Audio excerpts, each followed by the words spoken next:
কৃষ্ণ কৃষ্ণ শুধু শ্রী কৃষ্ণ। বাবার নাম বিভীষণ, সন্তানের নাম তরণী সেন। রামচন্দ্রের হাতে রাক্ষস কুলে সবাই উদ্ধার হয়ে যাচ্ছে। তরণী সেন জ্যাঠা রাবণের কাছে প্রণাম করে আশীর্বাদ নিয়ে রামের সঙ্গে যুদ্ধ করবে বলে মা সরমা দেবীর কাছে এসেছেন। মাকে প্রণাম করে বলছেন, মাগো, মায়ের আশীর্বাদ যদি ছেলের মাথায় থাকে, ছেলে নাকি সব কাজে জয়ী হয়, তুমি আমাকে আশীর্বাদ করো, আমি যেন রামচন্দ্রকে যুদ্ধে পরাস্ত করতে পারি। তরণী, ও কথা বলতে নাই বাবা, আমি তোকে বলছি রামচন্দ্র স্বরূপ, রামচন্দ্র স্বয়ং ভগবান, মর্যাদা পুরুষোত্তম।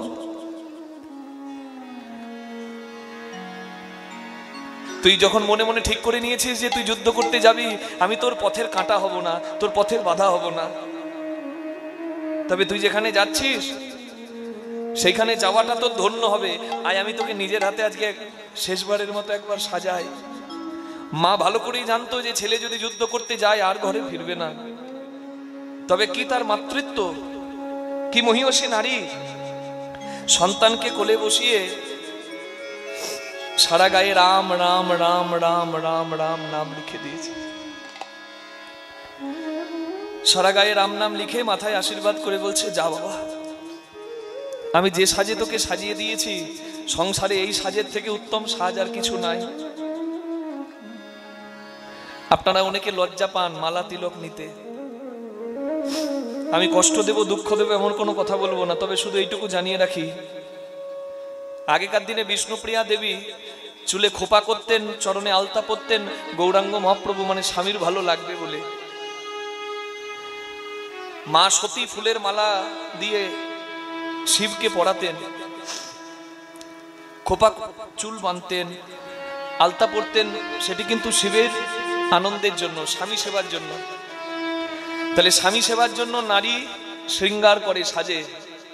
আর জগৎ স্বামী একজন আছে, তার নাম ভগবান। কিবা নর কিবা নারী, প্রত্যেকে তার জন্য সাজবে। সাজটা কি? সেই সাজটাই হচ্ছে এই কৃষ্ণ ভক্তের সাজ। নিতাই গৌর হরি বল।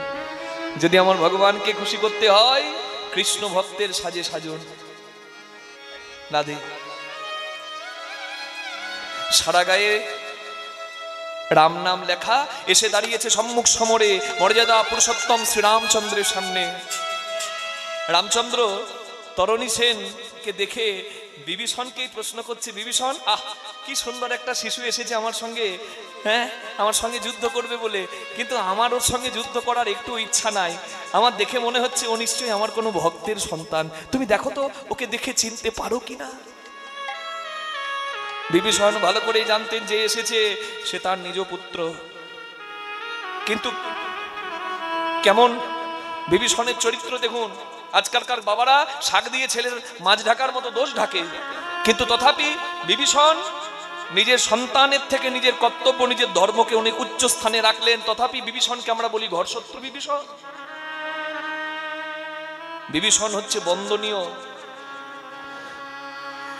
বিভীষণ ভালো করেই জানেন যে এসেছে সে তার নিজ পুত্র, কিন্তু তথাপি বিভীষণ বললেন, প্রভু তুমি ক্ষত্রিয়, তোমার ধর্ম যুদ্ধ করা, শত্রুপক্ষ থেকে যখন এসেছে তুমি আর কোনো বিচার না করে যুদ্ধ করে তাকে উদ্ধার করো।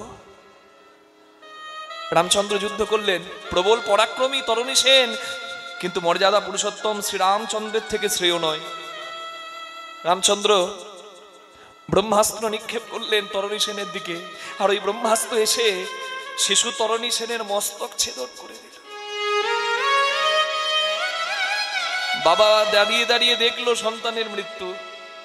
কাটা মুন্ড গড়িয়ে গড়িয়ে শ্রীরামচন্দ্রের চরণে এলো, আর ওই কাটা মুন্ড মৃত্যুকালেও মাকে দেওয়া কথাটা মনে করে মরণকালে সেই মধুমাখা নাম করল, শ্রীরাম রাম রাম রাম রাম রাম, শ্রীরাম রাম রাম রাম রাম রাম, শ্রীরাম রাম রাম, শ্রীরাম রাম রাম। বিভীষণ এ তুমি আমাকে দিয়ে কি করালে? যে ছেলে মৃত্যুকালে আমার নাম করে কাঁদে, তুমি বললে সে নাকি শত্রু সন্তান। আমার বিশ্বাস, আমার দৃঢ় বিশ্বাস, ও নিশ্চয়ই আমার কোনো ভক্তের সন্তান। তুমি ওর পরিচয়টা বলো, ও কে? জীবনের সব থেকে কষ্টের হচ্ছে সন্তান শোক।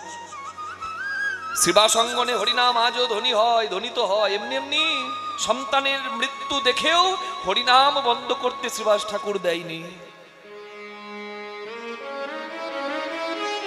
হরিনামকে ভালোবাসতে গেলে অনেক ত্যাগ স্বীকার করতে হয়। বিভীষণ এতক্ষণ পাথরের মতো হৃদয়টাকে করে রেখেছিল, সন্তানের মৃত্যু দেখলো, কিন্তু কাটামুন্ড শ্রীরামচন্দ্রের চরণে গেছে, আর মস্তকবিহীন নিথর দেহটা থরথর করে কাঁপতে কাঁপতে রক্তাক্ত দেহটা ধুলায় দূষরিত হয়ে যখন আস্তে আস্তে স্নিগ্ধ হয়ে গেল, শান্ত হয়ে গেল, বিভীষণ এক পা দুপা করে সন্তানের মৃতদেহটির কাছে গিয়ে সন্তানের চরণ দুটো নিজের মাথায় ঠেকিয়ে নিজের বুকে ধরে অঝোর ধারায় কাঁদতে লাগল। তরুণী,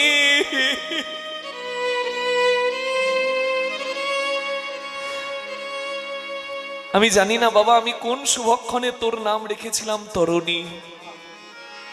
তরুণী মানে নৌকা, তুই সত্যি নৌকা রে, যে নৌকার কান্ডারি শ্রীরাম, যার নৌকার কান্ডারি স্বয়ং শ্রীরাম, তার এই দেহ নৌকাটা ধন্য রে বাবা। জন্ম নিয়ে সবাই তো যাবে, তবে আজকে দেখ না তোর যাওয়াটা ধন্য হলো। আমি তোর বাবা, এটা আমার পরম সৌভাগ্যের রে।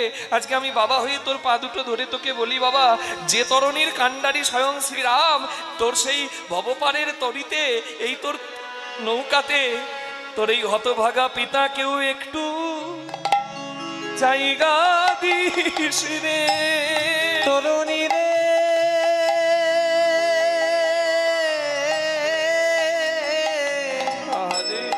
তোর পিতাকে একটু জায়গা দিস রে। আমি যেন ভব পারে যেতে পারি। পিতাকে একটু জায়গা দিস রে। আমি ভাব পারে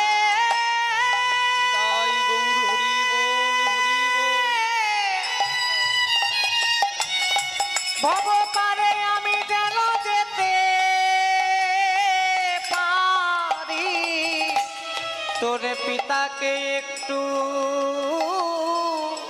জায়গা দিস রে।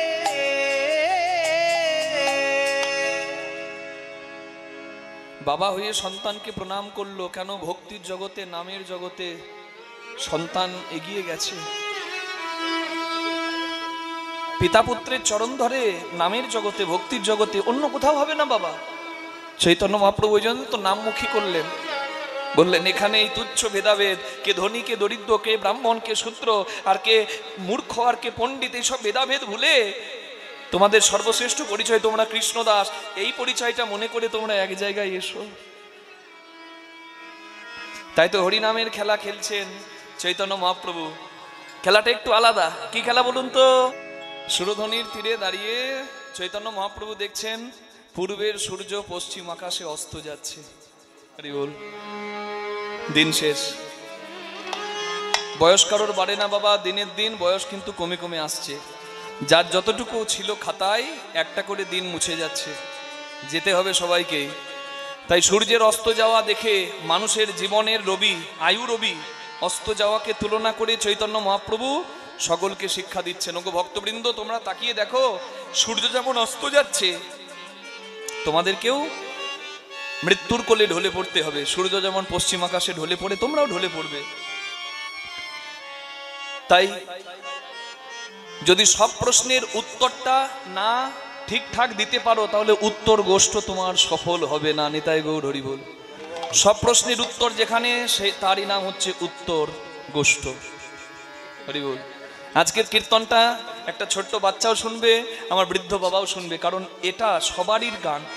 দুটি পালা, একটা আসার পালা, একটা যাবার পালা। আসা পালা মিটে গেছে, আর কিচ্ছু করার নাই, যে যেখানে আসা চলে এসেছেন, বাকি আছে যাবার পালাটা। এই যাওয়াটা যেন সুন্দর হয়, ওই জন্যই আজকের কীর্তনটা শুনতে হয়। নিতাই গৌর হরি হরি হরি বল। এটাই সন্তানের কর্তব্য। ছেলে পরীক্ষা দিতে যাচ্ছে, হ্যাঁ, বাবার পায়ে পা ঠেকে গেল, বাবাকে প্রণাম করছে না। বাবা বলছে, কিরে তুই পরীক্ষা দিতে যাবি, আমার পায়ে পা ঠেকে গেল, প্রণাম করলি না? বলে, বাবা তুমিও তো পরশুদিন ঠাকুমার পায়ে পা ঠিকলো, কই তুমি তো প্রণাম করলে না। হরি বল। তৈরি থাকুন। আপনি আচরি ধর্ম জীবেরে শেখায়, আপনি না করিলে ধর্ম শেখানো না যায়। লালয়েত পঞ্চবর্ষানি 10 বর্ষানি চ তারয়েত, প্রাপ্তি তু 16 বর্ষে পুত্র মিত্রবৎ আচরয়েত।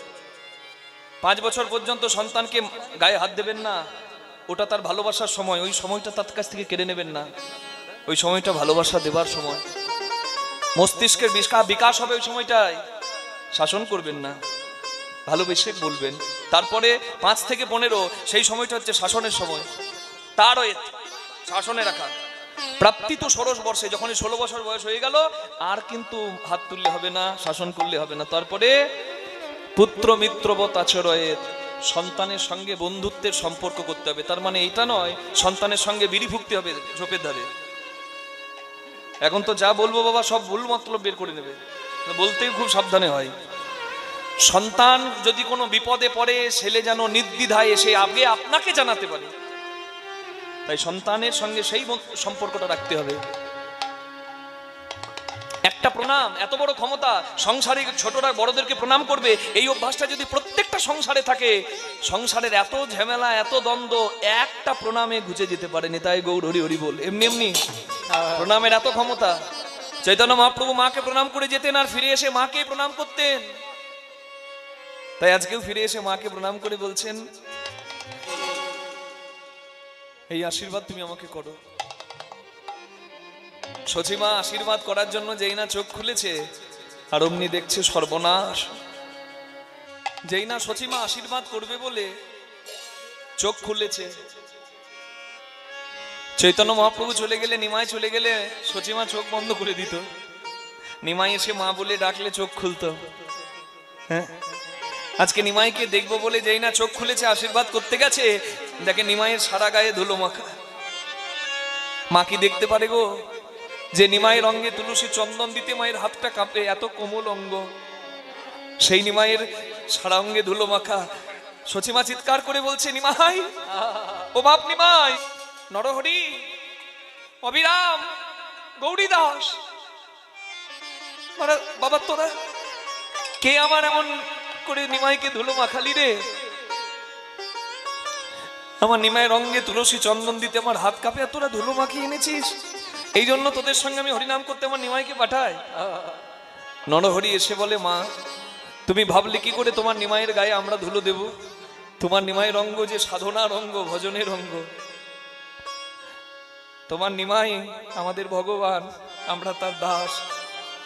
আমরা দাস হয়ে কি প্রভুর অঙ্গে ধুলো দিতে পারি? তুমি ভাবলে কি করে মাগো? তোমাকে তো বলা হয়নি তোমার নিমাই একটা খেলা শুরু করেছে যার নাম হরিনামের খেলা। সেই খেলাতে মানুষের হাতে ধরবে, মানুষের পায়ে ধরবে, যদি কেউ কাছে না আসে তার কাছে এগিয়ে গিয়ে বলবে, ভাই তুই পাশে দাঁড়িয়ে আছিস কেন? বলে, আমি ছোট জাত, আমি মেথর, তুমি তো ব্রাহ্মণ, এই রাস্তা দিয়ে যাবে, তাই আমি একটু পাশে দাঁড়িয়ে আছি ঠাকুর। আমার সোনার নিমাই গিয়ে বলে, ভাই তা তুই আমার কাছে থেকে দূরে যাচ্ছিস কেন? বলে, আমাকে ছুলে যদি তোমার জাত যায়। বলে, তোকে ছুলে আমার জাত যাবে? কই, আমাকে ছুঁয়ে তো তোর জাত যাচ্ছে না। হ্যাঁ, যে জাত ছুঁয়ে দিলে চলে যায়, আমি সেই জাত রাখতে চাই না ভাই। আই দুজনে মিলে কোলাকুলি করি। সারাদিন ধরে তো হরিনাম শোনা হচ্ছে মা, কিন্তু ভগবানকে কি প্রার্থনা জানানো হয়েছে? যদি না হয়ে থাকে, এই সন্ধ্যাবেলায় সাথে পাছে মিলি নিজ দ্বারে বসিয়া কীর্তন করো, সবে করে করো তালি দিয়া। এই সন্ধ্যাবেলায় বসে আপনারা সবাই মিলে প্রার্থনাটা জানিয়ে দিন। প্রার্থনা কার মতো করতে হয়? নামাচার্য শ্রীল হরিদাস ঠাকুরের মতো।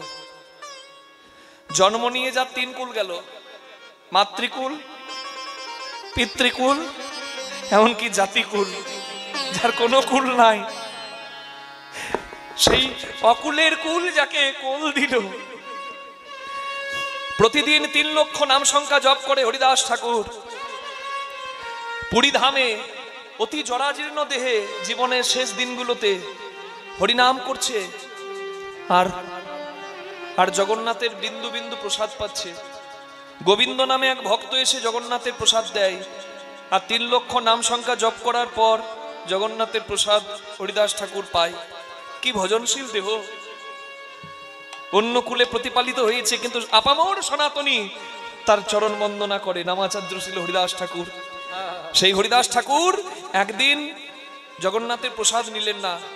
গোবিন্দ গিয়ে মহাপ্রভুকে খবরটা দিয়ে দিলেন, প্রভু হরিদাস ঠাকুর প্রসাদ গ্রহণ করছেন না। গৌরাঙ্গ মহাপ্রভু এলেন আর হরিদাসকে বললেন, হরিদাস তুমি জগন্নাথের প্রসাদ গ্রহণ করছো না কেন? হরিদাস ঠাকুর বললেন, আমি বড় ধন্য, জগন্নাথের প্রসাদ পেয়েছি সারা জীবন, তবে আজকে আমি মন্দিরের জগন্নাথ নয়, আমার সচল জগন্নাথের কাছে প্রসাদ চাই। কি চাও তুমি? প্রভু আমার দিন শেষ। সাধক তার যাবার কাল বুঝতে পারে। হরিদাস ঠাকুর বলছেন, আজ আমার শেষ দিন প্রভু, আমি বিদায় নেব,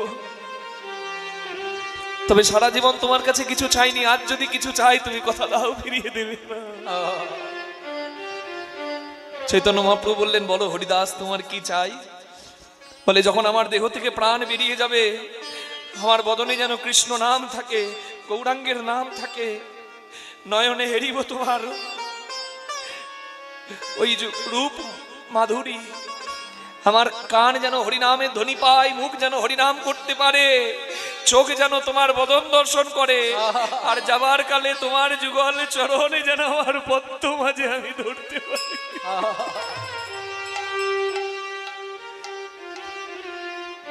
এর থেকে বড় প্রাপ্তি আর কি হতে পারে? এটাই হচ্ছে পাওনা। মেলাতে যদি ছেলে হারিয়ে যায়, বাবাকে ডাকলেও বাবা, মেলার এত শব্দ, ছেলের ডাকটা শুনতে পাবে না। কিন্তু ডাকাটা যদি ছেলে বন্ধ না করে, বাবা বাবা বলে ডাকতে পারে, যেদিন মেলা থেমে যাবে, রাত্রি বাড়বে, মেলার লোক আর কেউ থাকবে না, মেলাতে একা ছেলেটা দাঁড়িয়ে থাকবে, তখনও যদি ছেলের মুখে বাবা ডাক থাকে, বাবা এসে ঠিক হাত ধরে ছেলেকে ঘরে নিয়ে যাবে। এই হরিনাম করা, ভগবানের কাছে প্রার্থনা করা, এটা হচ্ছে অভ্যাস। হরিনাম করাটা অভ্যাস। আজকে আমি ফল পাবো না, যেদিন কুপথ্য যোগ সেদিন কি হয় রোগ, তবে কুপথ্য যোগ রোগের কারণ হয়। আজকে আমি হরিনাম করছি, আমি পাবো না, দেখা পাবো না, কেন? এই সংসারের মেলায় আমরা হরিনাম করছি, কিন্তু আমার ডাকটা ওই পর্যন্ত যাবে না, কেন? মায়াবদ্ধ ডাক। সংসারে অনেক যন্ত্রণা, অনেক শব্দ, তবে হরিনাম করাটা হচ্ছে অভ্যাস। এই অভ্যাসের গুণেই যাবার দিনে মুখেই নামটা আসবে। অভ্যাস না থাকলে আসবে না। ছেলে ডাকবো, মেয়ে ডাকবো, বউ ডাকবো, না হরি ডাকবো, হরিটা নাম তখনই আসবে যখন আমার অভ্যাসে থাকবে। শিরায় শিরায়, ধমনীতে ধমনীতে হরিনামটা ধ্বনিত হবে, তখন আমার মুখ থেকে হরিনাম আসবে। ছেলে মেলাতে হারিয়ে গিয়ে ডাকলে, মেলার সবকিছু থেমে গেলে যেমন বাবা এসে ঠিক হাত ধরে ঘরে নিয়ে যায়, এই ভবের মেলাতে আজ ডাকছি তবু দেখা নাই। তবে যেদিন 1 চামচ জল মুখে নেবার ক্ষমতা নাই, গালের পাশে পড়ে যায়, চোখের সামনে অন্ধকার, কানে কোনো শব্দ নাই, বুকে তীব্র জ্বালা, শুধু অপেক্ষা, তখনও যদি মুখে নামটা থাকে, সেই জগৎ পিতা এসে হাতটি ঠিক ধরে ঘরে নিয়ে যাবে। নিতাই গৌর হরি। জানি তাই। চলুন সকলে মিলে আজকে আমরা সমস্ত প্রশ্নের উত্তর পাবো। আজকের বিষয় হরি বল, ভগবান শ্রীকৃষ্ণের উত্তর গোষ্ঠ লীলা। নিতাই গৌর প্রেমানন্দে হরি হরি বল। রাধারানীর নাম করব, কৃষ্ণচরণে মন রাখবো। চোখের জল যেমন দরকার, তেমনি আনন্দটাও দরকার। রাধে বলুন রাধা রানী কি, শ্যাম সুন্দর কি, বৃন্দাবন ধাম কি, বিষয় পঞ্চক আর ভূতগণ এরা তোর কেউ নয় আপন, পর প্রেমে হইয়াছে তন।